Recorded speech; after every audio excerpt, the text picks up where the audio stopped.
Some good advice I'd give to a new technician is just remember, you're not alone.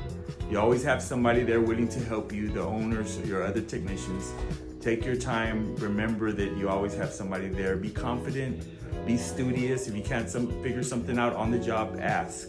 And remember, airflow is a big, big thing. There's so many variables. They come with fixing a system. They're very complex. You'll never know everything. Just don't be afraid to ask. That's the main thing. We're there for you. I would say just be respectful and do things right.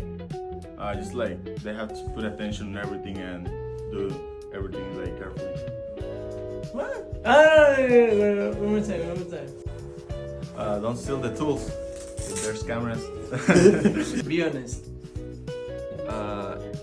High voltage hurts and 2120 hertz more, so don't touch it. Pay attention to dispatchers and always communicate with dispatchers.